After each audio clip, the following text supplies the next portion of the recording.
Hey y'all, so first I want to apologize for my appearance and the quality of this video. But I felt compelled to talk about this.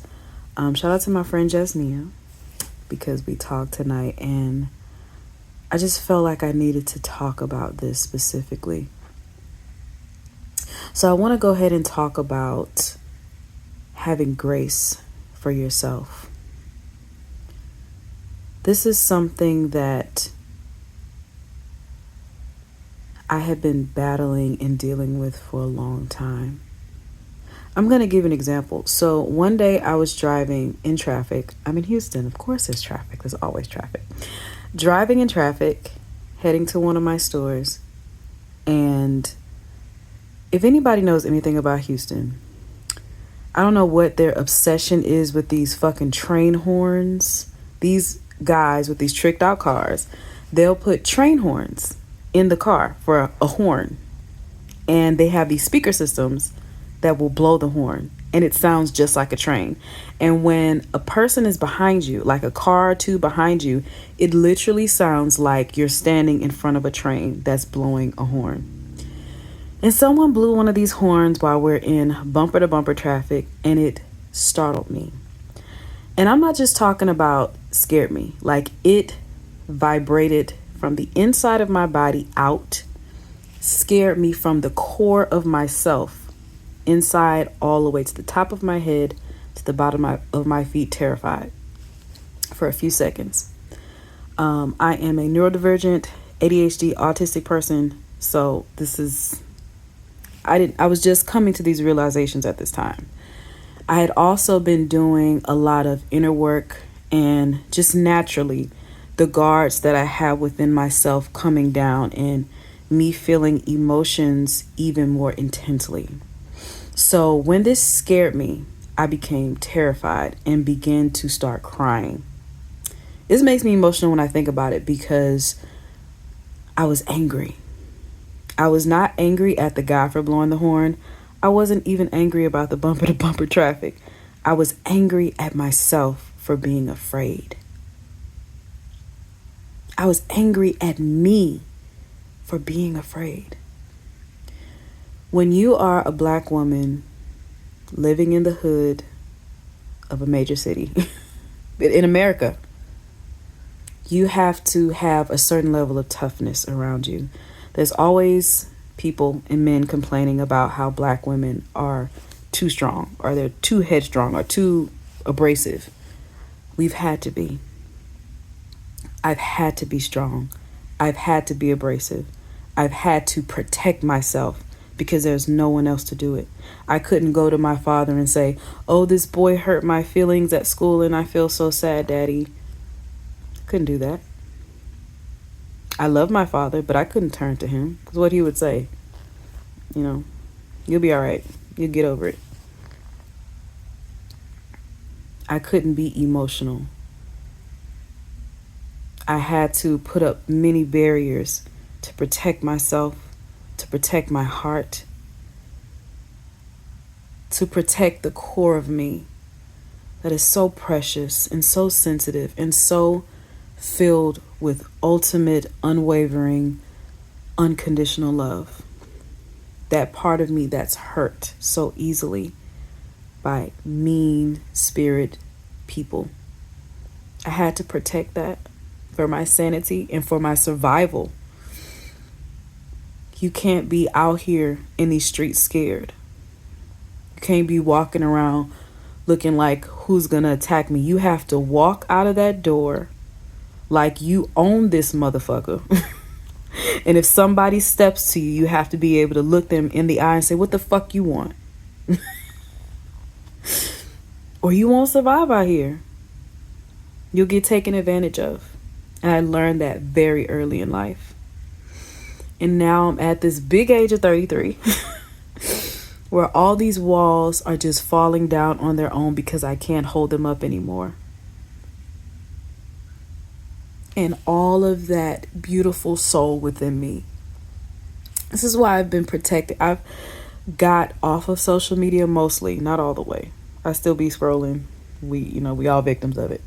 But I got offline I let my online presence go because I could feel all of this happening. And if anyone said anything crazy to me, I was either going to go off or cry in a fetal position. Like, that's how vastly emotional I've been. And the walls are still coming down, but there's an intelligence behind it. There is an understanding and a deep love and protection that has come from that has come from this very loving and sensitive part of my heart that I've been afraid to show the world because I don't want people to take advantage of me. But there's also a grace there that I never realized was there. But anyway, going back to the story, I became angry, furious with myself that I was afraid because I had never allowed myself to be afraid.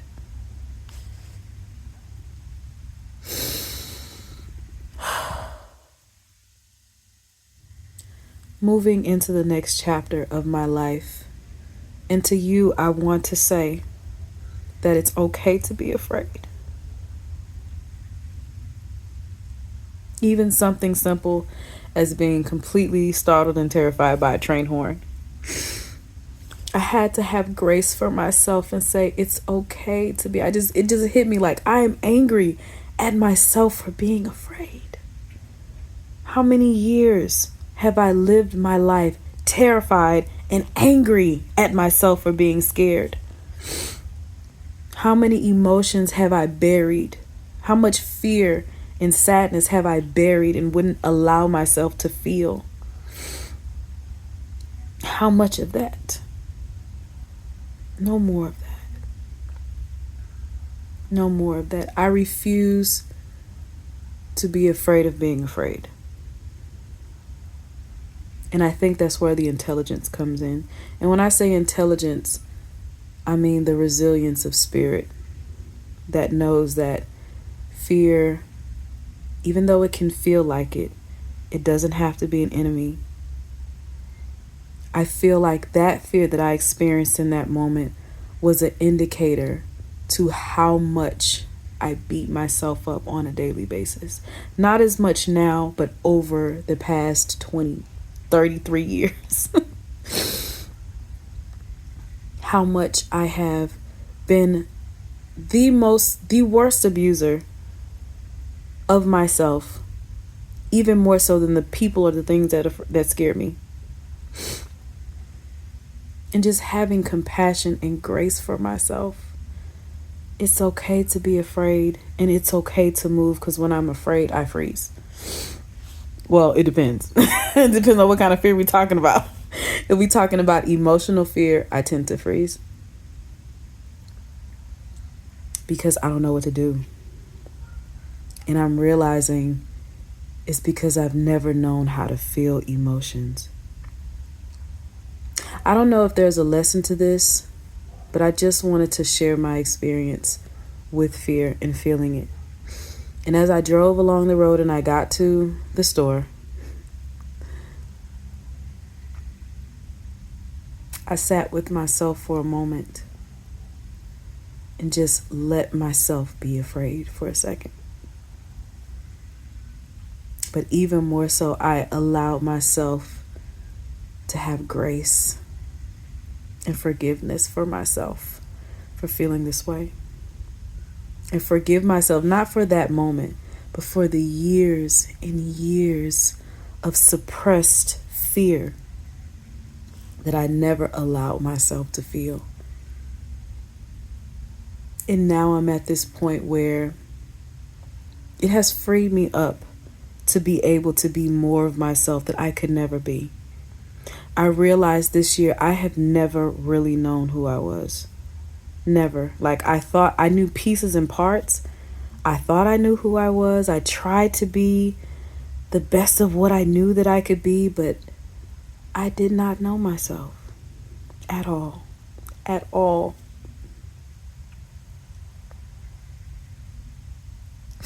And a lot of it was because I could not allow myself to be afraid. So when you lock off that part of your emotion, you lock off a part of yourself that makes you whole. that allows you to walk into a room and not have to put up a million walls and pretend to be this other thing. Because the idea of stepping into this situation afraid is too much. I feel like I've touched the surface of unlocking this part of myself that is a lot freer, is a lot more patient, is a lot more kind. Because if something or somebody or a situation hurts my feelings, I can say openly to myself, not even to anybody, I wouldn't even say to myself that I was afraid. That's how deep this trauma goes. And I'm not alone in this. A lot of Black women, Black people, men feel this. Especially, I feel really sorry for men. As a woman, I get to explore my emotions. Men don't get to do that. And I have a love-hate relationship with men that I'm still working on. But I have a lot of compassion for men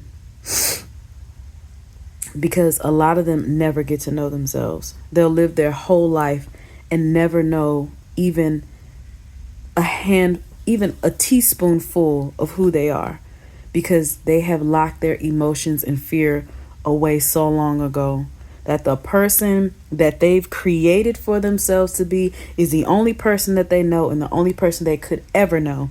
Because if they allowed those emotions to come up of all the times they were afraid and could not admit it to themselves, many of them will fall apart. Straight up, right now. People my age would fall apart. Men my age, women my age, younger, older. When we lock away the ability to be afraid, when we close that part off, when we shame that part of ourselves into a hole that we lock up and lock away forever, we close off a vital part of ourselves that allows us to be everything that we've dreamed of and could never dream of. And I'm fully understanding that now. And I feel like I still have things to understand, but I'm understanding that now. I was too terrified to even allow myself to be vulnerable with myself and see myself for who I really am and how I really could be. It's so unfortunate because I wonder who could I have been if I wasn't terrified of being afraid. In my mind, it's like so many missed opportunities. But then I wouldn't know what I know. I wouldn't have this level of compassion for myself now that I've never had before, that I'm beginning to gain for others. I'd be so harsh, so cut and dry. You know, if you ain't like this, then you's crazy. It just reminds me of everything that my father, my parents, my grandparents were. And it's not their fault. It's because they had to be. Because if they didn't, this world would eat them alive.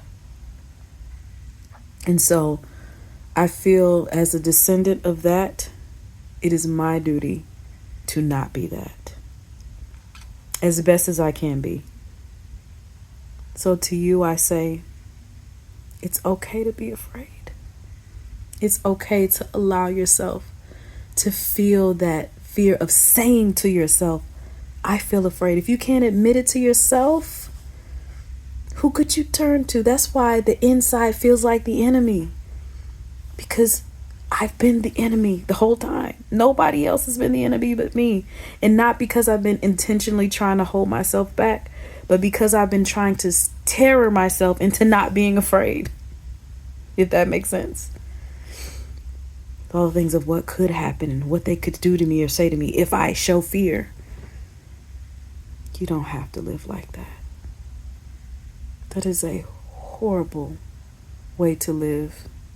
I'm learning that my tolerance for all the things that I could push down when I was younger, I can't do it anymore. My sensitivities have gone up because of the stress. This year, I realized that A lot of the weight that I've been holding on to for these years have been mostly due to stress. I haven't changed my diet drastically. I do a little workout on my bike every day for 15 minutes and I drop 20 pounds just from letting go some of the stress. Some of the stress. Just a little bit of it. Just a little bit of allowing myself, I'm afraid. That takes off a world of stress. Just to be able to say that to myself and then acknowledging that's how I feel. Now I can work through it. I'm afraid because XYZ, or this bothers me because this or that. I can now address it versus never seeing it, never talking about it. I don't hear about it. I don't think about it. And it just leveling up the stress. My barrier for stress has been broken. I'm beyond the levee. The levee is broken, honey. If you're from Texas, you know. The levee is broken. Louisiana, the levee is broken. The flood waters are done. The dam is through. It's tattered into a million pieces. I can't hold it anymore. And I'm not going to. And I'm not going to continue to punish myself for being human and being the magically emotional being that I was born to be. The mother would always say to me, feeling is your superpower. And I'm like, how? Because it's torturing me right now. I'm starting to understand just a little bit of why that's true. At least in terms of me being myself. So I think that's all I want to say for now. I might say some more stuff later, but I feel like I had to get that off my chest. Thank you so much for listening. Sorry about the poor quality. I don't like the front facing camera of my phone for video, but it's so easy. So here we are. Love you. Bye.